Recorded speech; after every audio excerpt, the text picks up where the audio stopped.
بسم اللہ الرحمن الرحیم۔ دوستو، آرتھر ملر کی بک دی کروسیبل میں 1692 اور 93 کے درمیان میں سیلم میں مذہب کے نام پر ہونے والے ظلم اور زیادتیوں پر بہت بہترین انداز میں کرٹیسائز کیا گیا ہے۔ ہسٹری کے اس ظلم اور سنگدلی سے بھرے واقعے کی روشنی میں ملر در حقیقت 20ویں صدی میں امریکہ میں کمیونزم کے خلاف لارڈ میکارتھی کے ظلم و ستم کو بیان کر رہا ہے، جس کے نتیجے میں ہزاروں لوگوں کو کمیونسٹ ہونے کی بہت سخت سزا بھگتنی پڑی، اور یہ سلسلہ اتنا پھیل گیا کہ لوگ اپنی ذاتی دشمنی کا بدلہ بھی دوسروں کو کمیونسٹ ثابت کر کے لینے لگے۔ دی کروسیبل کی سٹوری چونکہ 1692 میں سیلم میں ہونے والے ریئل واقعے کے بارے میں لکھی گئی ہے۔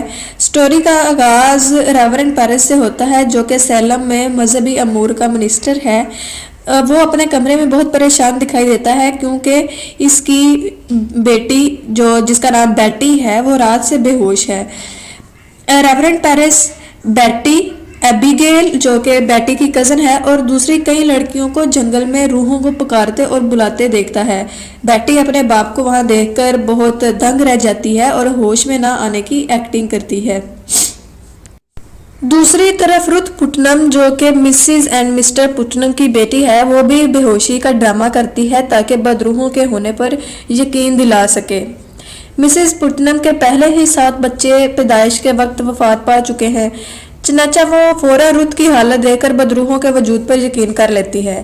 لیکن پیرس بہت پریشان ہے کہ مذہبی امور کا وزیر ہونے کے ناطے بدروحوں کے ثابت ہونے پر اس کے جو پولیٹیکل اینیمیز ہیں وہ اسے وزارت سے محروم کر سکتے ہیں۔ پیرس ایبیگیل سے پچھلی رات کے واقعے کے بارے میں سختی سے پوچھتا ہے کہ لڑکیوں کا جنگل میں اس طرح سے ڈانس کرنے کی حقیقت کیا ہے، لیکن ایبیگیل جو کہ 17 سال کی ہے اور باقی تمام لڑکیوں سے بڑی ہے، وہ صرف اتنا بتاتی ہے کہ وہ تمام لڑکیاں صرف انجوائے کرنے کے لیے یہ کھیل کھیل رہی تھی اور بدروحوں والی بات کی کوئی حقیقت نہیں۔ پیرس ایبیگیل کی بات پر بالکل یقین نہیں کرتا۔ اسی دوران مسٹر اینڈ مسز پٹنم بھی وہاں آ جاتے ہیں اور ان کی بیٹی رتھ بھی رات سے بیٹی کی طرح سکتے کا شکار ہے، وہ بھی کوئی بات چیت نہیں کر رہی۔ مسز پٹنم اس بات پر زور دیتی ہے کہ یہ لڑکیاں یقیناً بدروحوں کو پکار رہی تھیں۔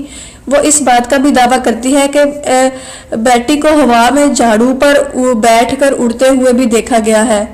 پیرس گھر کے نیچے موجود لوگوں کا سامنا کرنے سے گریز کرتا ہے، لیکن بعد میں لوگوں کو اس ساری صورتحال کے بارے میں بتانے کے لیے نیچے چلا جاتا ہے۔ اس دوران مسٹر اینڈ مسز پٹنم بھی واپس چلے جاتے ہیں۔ اب کمرے میں صرف ایبیگیل اور مرسی جو کہ پٹنم کی ملازمہ ہے رہ جاتے ہیں۔ پھر وہاں میری وان بھی آ جاتی ہے جو کہ پراکٹر کی ملازمہ ہے۔ ایبیگیل تمام لڑکیوں کو سختی سے منع کرتی ہے کہ کوئی بھی بدروحوں کو پکارنے والی بات کو سچ نہ کہے، ورنہ سبھی مشکل میں پھنس جائیں گے۔ اس موقع پر بیٹی اچانک اٹھتی ہے اور ایبیگیل پر الزام لگاتی ہے کہ اس نے خون پیا ہے اور پراکٹر کی بیوی الزبتھ کو قتل کرنے کے لیے جادو کیا ہے۔ ایبیگیل بیٹی کو مارتی ہے اور سب کو اس معاملے پر خاموش رہنے کے لیے زور دیتی ہے۔ یہاں جان پراکٹر داخل ہوتا ہے جو کہ پروفیشنل کے اعتبار سے وہ ایک فارمر ہے۔ وہ آ کر میری کو جو کہ اس کی ملازمہ ہے ڈانٹتا ہے اور اسے گھر بھیج دیتا ہے۔ میری کے ساتھ مرسی بھی چلی جاتی ہے۔ اب وہاں ایبیگیل اور پراکٹر رہ جاتے ہیں۔ ایبیگیل جو کہ کبھی پراکٹر کے گھر ملازمہ تھی اور اس دوران اس کے اور پراکٹر کے درمیان افیئر ہوا، جس کا الزبتھ پراکٹر کی بیوی کو جب پتہ چلا تو اس پر ایبیگیل کو نوکری سے نکال دیا گیا۔ پراکٹر بھی اس غلطی پر الزبتھ کے سامنے بہت شرمندہ تھا اور تب سے اس نے ایبیگیل سے کوئی رابطہ نہیں رکھا تھا۔ اب جو ہے ایبیگیل خوش ہوتی ہے کہ شاید پراکٹر اس کی محبت میں اس سے ملنے آیا ہے۔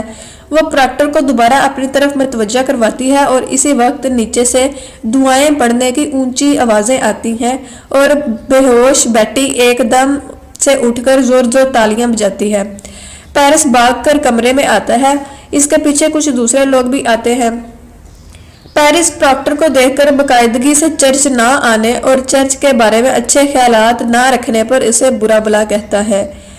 پیرس، پٹنم اور باقی لوگ پھر ایبیگیل سے دوبارہ تفتیش کرتے ہیں۔ اس بار ٹائٹوبا کا نام بھی آتا ہے جو کہ افریقہ سے تعلق رکھتی ہے اور بدروحوں کو پکارنے کا علم جانتی ہے۔ پیرس ریورنڈ ہیل کو بلاتا ہے جو کہ بدروحوں کو تلاش کرنے میں بہت مہارت رکھتا ہے۔ ہیل بہت سی کتابوں کے ساتھ وہاں آتا ہے اور لڑکیوں سے مختلف قسم کے کوشچن کرتا ہے تاکہ اصل حقیقت جان سکے۔ پراکٹر وہاں سے غصے میں چلا جاتا ہے کہ لڑکیاں بلاخر دوسروں کے دباؤ میں آ کر کئی لوگوں پر بدرو ہونے کے الزام لگا دیتی ہیں۔ اس طرح 8 دن گزر جاتے ہیں۔ بہت سے لوگوں کو بدرو ہونے کے الزام میں پکڑ لیا جاتا ہے اور سخت قسم کی آزمائش سے گزارا جاتا ہے، ان کو ٹارچر کیا جاتا ہے، کئی لوگوں کو تو ہینگ بھی کر دیا جاتا ہے، ان کو پھانسی دے دی جاتی ہے۔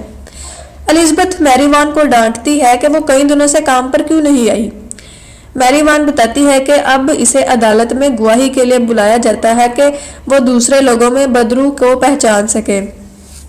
میری الزبتھ کو کپڑے کی بنی ہوئی ایک گڑیا دیتی ہے جو کہ اس نے عدالت میں فارغ وقت میں بیٹھ کر بنائی ہے۔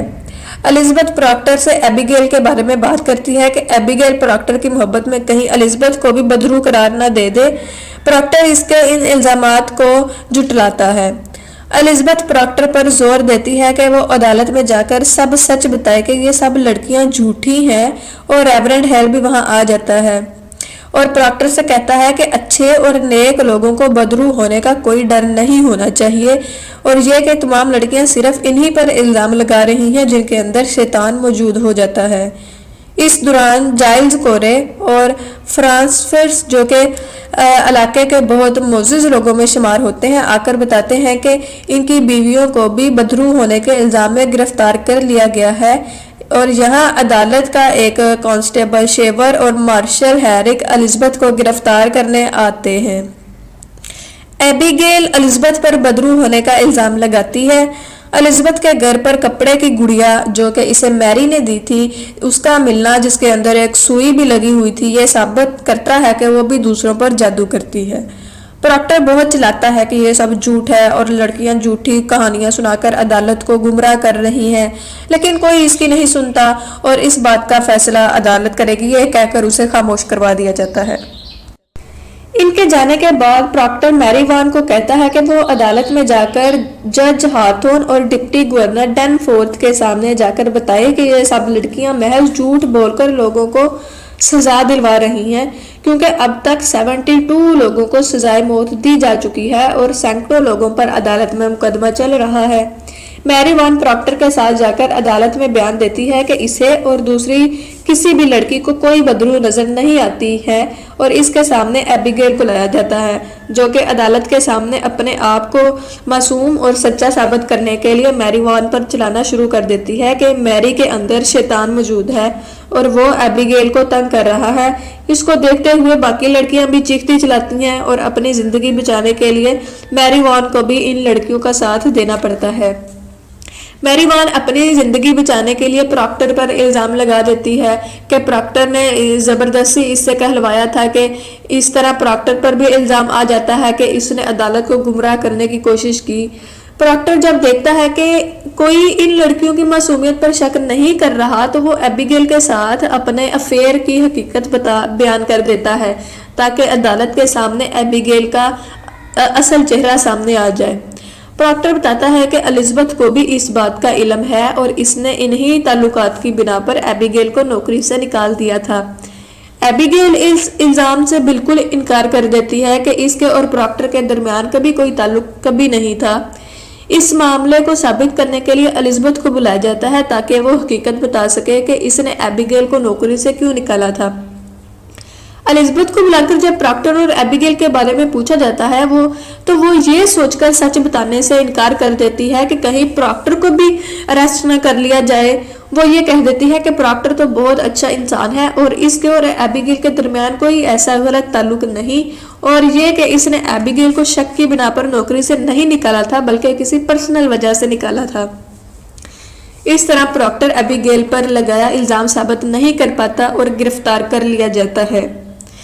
بعد میں پراکٹر پر زور ڈالا جاتا ہے کہ وہ مان جائے کہ اس کے اندر بھی شیطان موجود ہے۔